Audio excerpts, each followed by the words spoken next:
the new session of file handling. This is part 3.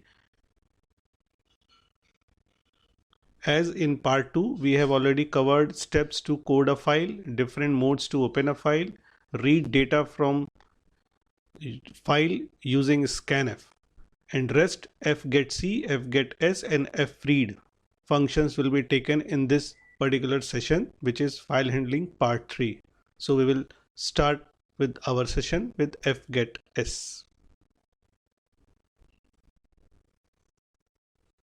Next function is fgets, file gate string, मतलब मुझे पूरी string read करनी है unformatted वे में, और कहां से लानी है? फाइल से लानी है.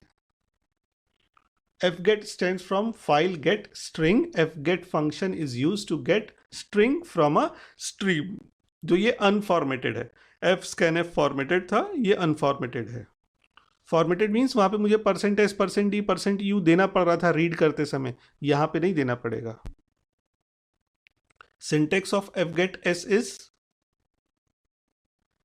Character pointer fgets, character string, integer size and file pointer stream. तो मुझे बताना पड़ेगा कि कहां मुझे, this is my target, this is my target, ये मेरा टारगेट है, कहां पे मैं स्टोर करूंगा, ये मेरा सोर्स है, और इस सोर्स से कितना मुझे साइज चाहिए, कितना रीड करना है, रीड साइज. तो 3 हिस्से इसके बन के आ रहे हैं. fgets functions reads at most one less than the number of characters specified by size. तो जैसा हम लोग एरे में देखते थे कि स्ट्रिंग एरे बनाते हैं तो लास्ट कैरेक्टर हमारे पास नल रहता है, उसी तरीके से यहाँ पे देखिए मेरे पास जो टारगेट है वो अपने आप में एक कैरेक्टर स्ट्रिंग है. तो जो भी मेरे पास ओवरऑल साइज होगा उस साइज में लास्ट स्पेस तो नल के लिए हो जाएगी. तो जो भी ओवरऑल साइज है उससे एक कम ही हम रीड कर सकते हैं. तो मुझे fgets से कितना मिलेगा? Size -1 characters only. ये याद रखिएगा.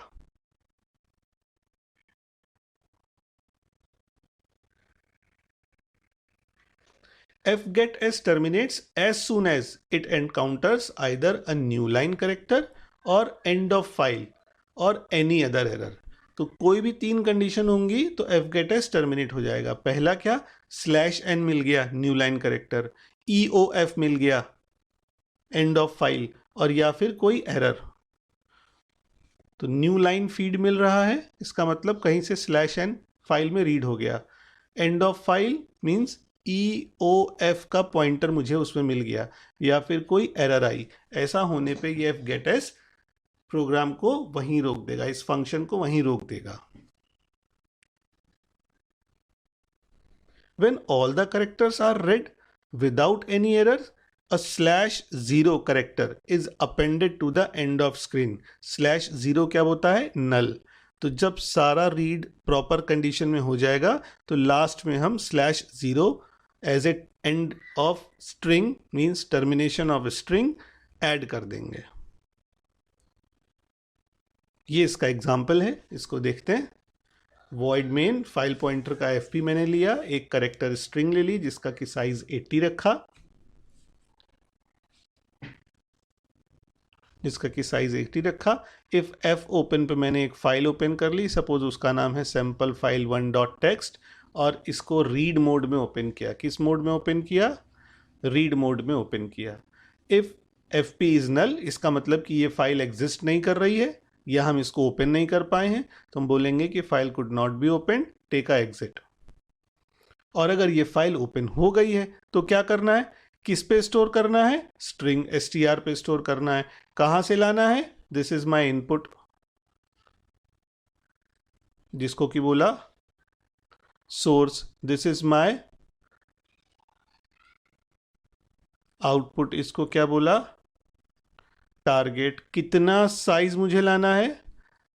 80 कैरेक्टर्स का साइज लाना है. 80 कैरेक्टर्स का साइज लाना है. तो जब रीड हो जाए तो printf %s स्ट्रिंग जो रीड हुआ उसको प्रिंट कर दो. और जब फाइनल काम हो गया तो हम फाइल को क्लोज कर दें और प्रोग्राम को एंड कर दें। तो इस सिंपल प्रोग्राम को चल के चेक करते हैं कि एडिटर में ये कैसे चलेगा।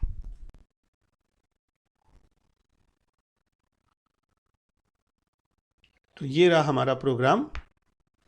इसमें हम लोग फाइल ले रहे हैं सैंपल फाइल 1.txt। देखते हैं ये फाइल बनी हुई कि नहीं है। ये वही प्रोग्राम है जो मैंने आपको अभी वहां पे दिखाया स्लाइड पे। ओके, यहाँ पे टाइपोग्राफिकल मिस्टेक है, दिस विल बी fp। चलिए पहले एक टेक्स्ट फाइल बना लेते हैं sam2.txt, जिसको हम लोग अपने प्रोग्राम में यूज करना चाहेंगे। ये प्रोग्राम फाइल कहाँ सेव है इसको चेक कर लें। ओके, इस फोल्डर में जाते हैं, एक नई फाइल बनाते हैं जिसका नाम दे देते हैं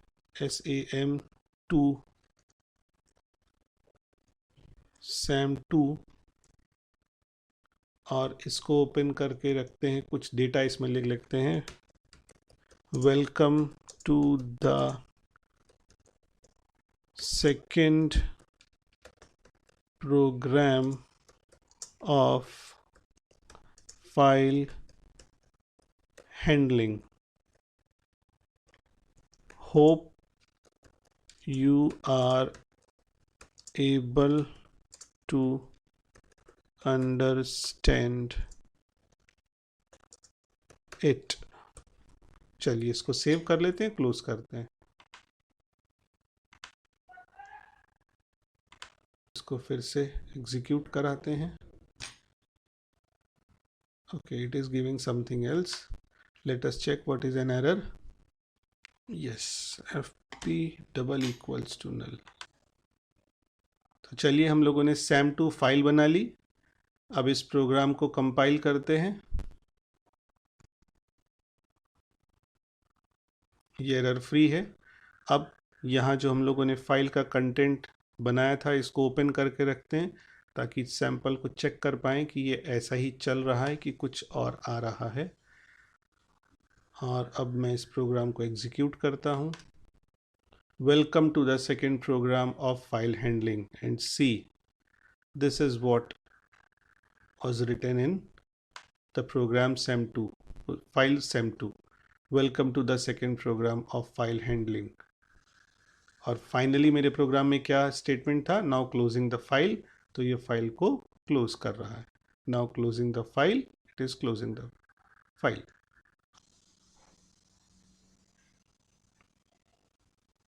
चलिए वापस से स्लाइड में चलते हैं। Next move to fgetc।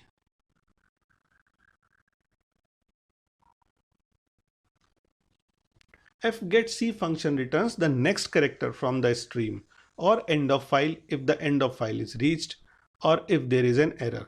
तो fgetS में क्या हो रहा था, हम लोगों ने जो साइज 80 सपोज जैसे पहले वाले में था तो 80 करेक्टर्स की पूरी स्ट्रिंग हमको एक बार में मिल गई, तो हमको कोई लूपिंग काइंड ऑफ एक्सरसाइज नहीं करनी पड़ी।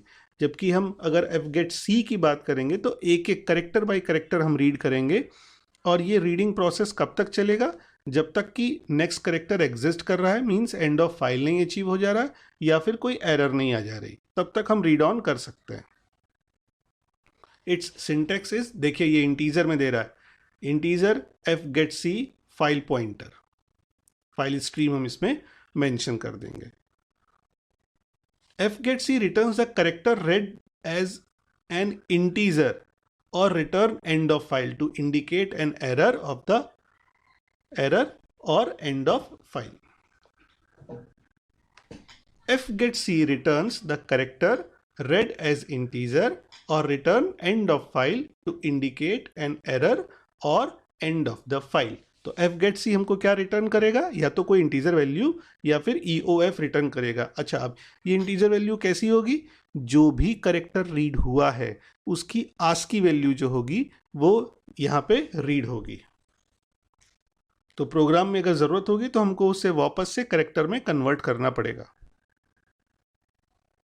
fgetc reads a single character from the current position of a file After reading the character, function increments the associated file pointer to the next character till end of file is not reached. तो जो भी character read हुआ उसको read करने के बाद वापस से खुद ही एक स्पेस आगे रीड करने के लिए फाइल पॉइंटर शिफ्ट हो जाएगा जब तक कि एंड ऑफ फाइल नहीं आ जाए. हमको उसको आगे फॉरवर्ड करना खुद नहीं पड़ेगा. fgetc will automatically forward the pointer to next successive characters. Now have an example of it. Void main, create a file pointer. एक मैंने string बना ली फिर से 80 के साइज की, कुछ एक इंटीजर ले लिया i और एक ch वेरिएबल ले लिया जिस पे हम करेक्टर को होल्ड करते जाएंगे इंटीजर वैल्यू के बेसिस पे, ASCII वैल्यू के बेसिस पे. फाइल को ओपन किया. अब यहाँ पे मैंने क्या किया, माई प्रोग्राम डॉट सी, मैं अपनी ही किसी प्रोग्राम जो पहले से बने हुए प्रोग्राम है उसको रीड करना चाह रहा हूँ और फिर चेक करता हूँ कि ये हमेशा टेक्स्ट फाइल को ही रीड करेगा या किसी प्रोग्राम को भी रीड कर सकता है. तो भाई चेक करते हैं. If fp is null means ये फाइल एग्जिस्ट नहीं कर रही या ओपन नहीं हो पा रही, then take an exit with the message. if file not found or can't be opened, take a exit 1. ये exit 1 किस में डिफाइंड है? exit 1 डिफाइन है stdlib.h में. ch is equal to fgetc fp. यहाँ पे साइज मैंने कितना दिया था 80, तो साइज हमेशा कितना रीड होगा, एक कम. Now the read 79 characters and store them in str, क्योंकि लास्ट तो मुझे नल स्टोर करना है ना. अब जब ये रीड हो गया, पहला आ गया, इसको मैं कंपेयर करूंगा और जब तक कि ये पूरे 79 या ना हो जाए या फिर एंड ऑफ फाइल ना हो जाए तब तक की मेरी कंडीशन वैलिड रहेगी और मैं इसको रीड करता जाऊंगा. तो for i is equal to 0, i is less than 79 and feof function for file pointer is not equals to null, ये इससे छोटा रहे और एंड ऑफ फाइल ना हो, इक्वल्स टू नल हो, है ना. तो i++, इसमें मैं क्या कर रहा हूँ, जो करेक्टर लिया उसको स्ट्रिंग के पहले एलिमेंट पे डाल दिया, पहले पोजीशन पे डाल दिया. और कैसे डाला, जो ASCII वैल्यू आई थी उसको करेक्टर में कन्वर्ट करके, क्योंकि str का टाइप कैसा है, str का टाइप CHR बेस्ड है, करेक्टर है. तो जो भी मैंने ASCII न्यूमेरिक वैल्यू रीड की थी वो ASCII में थी, उसका करेक्टर बनाया और फिर इसको स्टोर किया. और अब इससे बोलेंगे भाई अब नेक्स्ट करेक्टर लेके आओ, तो जो लाइन यहाँ पे यूज हो रही थी ये लाइन वापस से यहाँ आ जाएगी. ch is equal to fgetc for next file pointer and keep on doing until your size less than 79 is not been completed. अब जब ये 79 ले लिए, पूरे हो गए, तो लास्ट पोजीशन पे मुझे क्या डालना होगा, /0, नल को स्टोर करने के लिए. अब मैं इस स्ट्रिंग को प्रिंट कर देना चाहता हूं, तो प्रिंट कर लेते हैं. f क्लोज, फाइनली मुझे क्लोज करना ही है, मैंने प्रोग्राम को क्लोज कर दिया. चलिए अब इस प्रोग्राम को मैंने पहले से टाइप करके रखा हुआ है एडिटर में, वहाँ पे देखते हैं और इस प्रोग्राम को चेक करते हैं. Let's move to editor. fgetc का प्रोग्राम ये लिखा हुआ है मैंने, और ये कोई पहले से प्रोग्राम दिया हुआ है जो मैंने बनाया हुआ था. इसको मैं डिलीट कर देता हूँ और जाके सोचता हूँ कोई और मेरे पास फाइल है क्या पहले से बनी. चलिए, कोई फाइल जिसको आपने भी यूज़ किया हो. चलिए, मैंने पहले किसी प्रोग्राम में ये part 4 array of structure use किया था, या पॉइंटर टू स्ट्रक्चर का प्रोग्राम मैं ले लेता हूँ. इसको रीड करेंगे, पॉइंटर टू स्ट्रक्चर. इस नाम को मैंने कॉपी किया, यहाँ पे पेस्ट किया, पॉइंटर टू स्ट्रक्चर .c से इसको सेव कर रखा था. तो मैं चाह रहा हूँ मेरे पास एक कोई प्रोग्राम है जिसके लिए फाइल पॉइंटर बने, एक स्ट्रिंग बन जाए 80 के साइज़ की. इंटीजर i और ch मैंने अपने लूप को स्टोर करने के लिए और ASCII वैल्यूज़ को स्टोर करने के लिए ले लिए हैं. फाइल पे मैंने पॉइंटर टू स्ट्रक्चर .c को रीड मोड में ओपन किया. अगर ये फाइल ओपन नहीं हो पा रही है या एग्जिस्ट नहीं कर पा रही है तो मैसेज के साथ एग्जिस्ट हो जाए, अदरवाइज इस फाइल से फर्स्ट कैरेक्टर रीड होके आए और वो ch पे स्टोर हो जाए. और फिर मैं इसको जो साइज बाउंड्री मैंने डिसाइड की है उस बाउंड्री में ये अगर है तो इस करेक्टर को जो भी मैंने CH पे स्टोर किया है उसे मैं स्ट्रिंग पे स्टोर कर दूं with the help of conversion to character and take a new character as a read operation for the string. तो मैं ये रीड करता चला जाऊंगा बार बार जब तक कि पूरी साइज मेरा कंज्यूम नहीं हो जाता या एंड ऑफ फाइल नहीं रीच हो जाता। जब ये रीड हो गया, स्ट्रिंग को टर्मिनेट करने के लिए मैंने /0 लगाया और इसको प्रिंट करके देखा। Let's compile it. It is error free. Now check. Okay, अब देखिए मैंने कितना इसमें लिया था, 80 साइज लिया था। तो ये जो प्रोग्राम है pointer to structure dot C, उसमें 80 करेक्टर्स यहाँ पे आ जा रहे हैं। यहाँ से count simple example to show pointer to structure by both the methods. अच्छा, ये मैंने ऐसा ही लिखा कि नहीं लिखा, चलिए उस फाइल को ओपन करके देखते हैं। ये फाइल मेरे पास पॉइंटर टू स्ट्रक्चर कहीं है क्या? Yes, pointer to structure. इस फाइल को ओपन करके देखते हैं नोटपैड पे। ये देखिए, this is a simple example to show pointer to structure by both the methods. A simple example to show pointer to structure by both the methods. Next line में author और something, ये MI तक में आके ये 80 characters पूरे हो गए, तो 79 करेक्टर्स पूरे हो गए, यहाँ पे आके ये रुक गया। अब मैं अगर इसके साइज को 200 कर दूंगा तो ये पूरा रीड कर लेगा। लेट मेक इट 200 और जहाँ मैंने साइज लिया था इसको मैं कर देता हूँ 199 और फिर से कंपाइल करते हैं और फिर से प्रिंट करते हैं। ये देखिए 200 कैरेक्टर्स तक के लिए पूरा प्रोग्राम ये प्रिंट हो गया। Check it.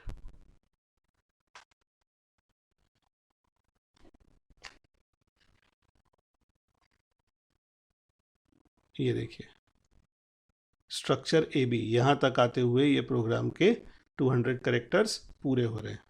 इतना प्रोग्राम ये पूरा रीड हो गया। In this way, you can read any file of your system with the help of this fgetc. Hope you are able to understand it.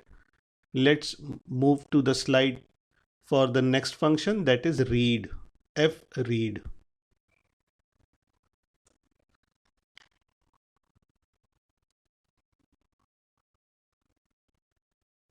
Fread.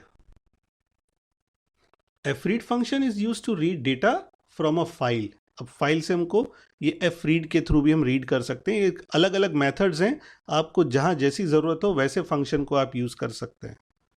It's syntax is fread void string pointer string size t of size t of num file stream. अच्छा, अभी इसमें बहुत सारे arguments हो गए, इनको समझते हैं क्या कह रहे हैं। तो मैंने यहाँ पे नेक्स्ट में इसको डिफाइन किया हुआ है कि what is void str, what is size t size, इसको देखते हैं। तो file pointer stream, this is the input source file having the content. Void *str, this is the target string to hold the data read from the file. Size t size of one chunk of bytes to be read, एक साथ में कितनी bite read करना चाहता हूं उसको बोला size t, और ऐसी कितनी बाइट्स मुझे रीड करनी है उसको बोला मेरा size num. Size t num, total number of chunks of bytes to be read.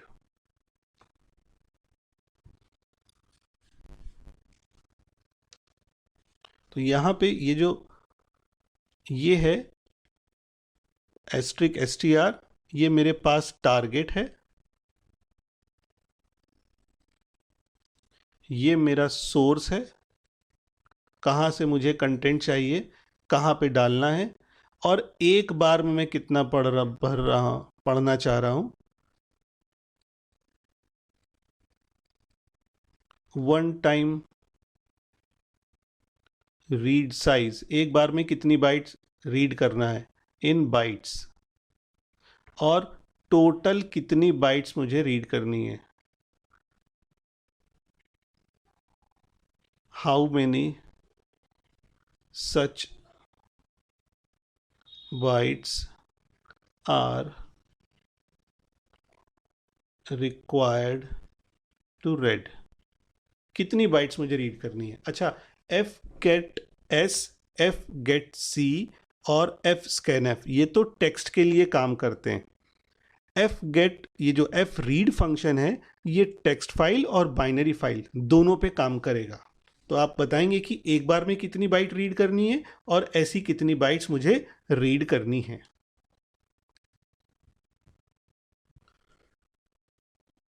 Let's have a more to it.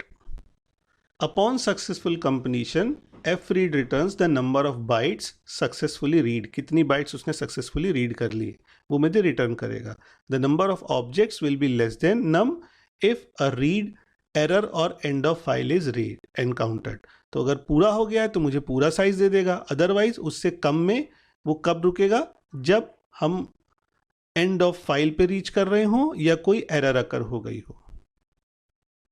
If size or num is 0, chunk size या total number of chunks is 0, fread will return 0. तब वो कोई कुछ भी read नहीं करेगा. and no change in the string str, और str में कुछ भी नया डेटा नहीं आएगा. in case of error, the error indicator of stream will be set. अगर कोई एरर आई है तो str में वो एरर का पॉइंटर फिक्स हो जाएगा.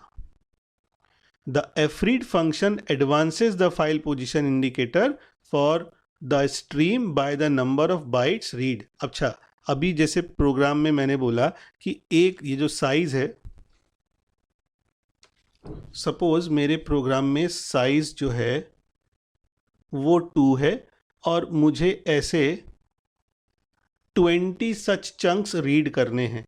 तो जैसे ही वो एक बार रीड ऑपरेशन ओवर होगा, वन स्टेप में जब वन रीड ऑपरेशन हो गया तो कितना वो एडवांस करेगा, 2 बाइट्स एडवांस कर देगा. नेक्स्ट बाइट पे नहीं जाएगा, 2 बाइट का चंक बना के फिर आगे बढ़ेगा. तो कितनी कितनी बाइट्स का मूवमेंट उसको चाहिए वो यहां से साइज से पता चलता है. और चलिए इसका प्रोग्राम देखते हैं. Here is a program. आपको पता ही है कि हमें कुछ भी फाइल ऑपरेशन करना है तो फाइल का फाइल पॉइंटर बनाना होगा. File is a structure. तो fp हमने उसका फाइल पॉइंटर बनाया. एक मैंने कैरेक्टर स्ट्रिंग ले ली जिसका साइज रखा है सपोज स्मॉलर साइज 11. इस पे मैं माई डॉक डॉट टेक्स्ट फाइल ले रहा हूँ और इसको r+ मोड या r+ में भी आप रख सकते हैं. इट इज़ नॉर्मली, है ना, क्योंकि अभी इस पूरे प्रोग्राम में हमको रीड ही करना है तो r रखें या r+ रखें, कोई डिफरेंस नहीं आएगा. If file is not openable that means it is null. तो मेरे पास मैसेज आ जाएगा could not be open and take a exit. अगर ऐसा नहीं है, फाइल ओपन हो गई है, तो मैं fread फंक्शन को कॉल कर रहा हूँ. str size total number of numbers and then fp. तो ये मेरे पास, इसको मैं अगर बताऊँ तो इसमें मेरे पास निकल के आ रहा है दिस इज माई टारगेट. कहाँ पे आउटपुट स्टोर होगा ये मेरे पास बता रहा है. साइज ऑफ वन चंक, कितनी बाइट्स मुझे रीड करनी है, और ये बता रहा है टोटल कितने chunks, total number of chunks 10 bytes ये स्टोर करना है. और fp मुझे बताएगा कि सोर्स क्या है मेरा, तो कहाँ से मैं रीड कर रहा हूँ, किसको टारगेट दे रहा हूँ, कितनी बार मुझे रीड करना है और एक बार रीड करने का साइज कितना है. तो ये चारों चीज़ें मुझे पता चली.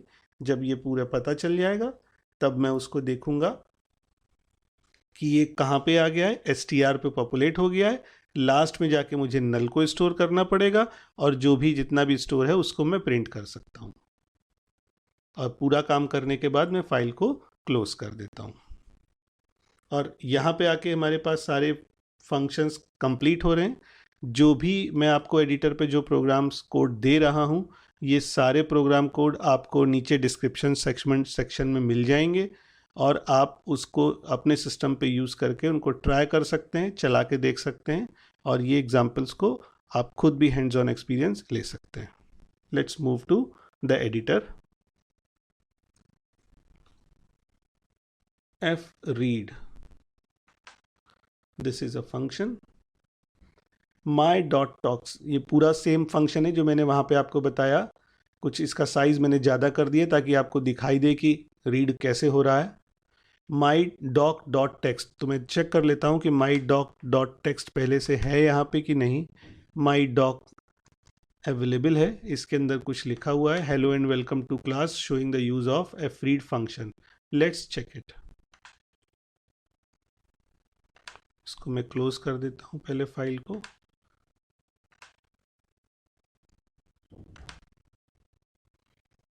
ये मैंने इसको कंपाइल किया. It is currently error free. How many such characters I have to read? The size of string is 21 and it will read 20 such bytes. First 20 characters of the file are, देखिए यहाँ पे मैंने भी message लिया था ना, first 20 characters of the file are, कुछ free space दे दी और str. Hello and welcome to, यहाँ पे आते आते 20 कैरेक्टर्स पूरे हो गए. अगर आपने ध्यान दिया हो तो this is what was written in the file. C,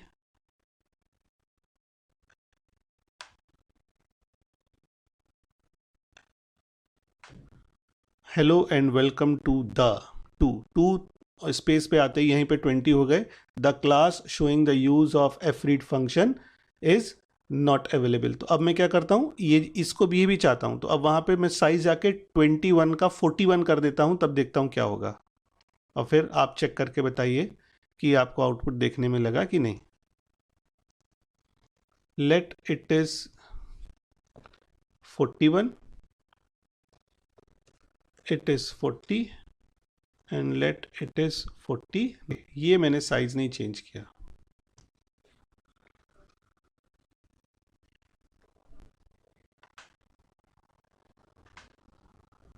yes, hello and welcome to the class showing.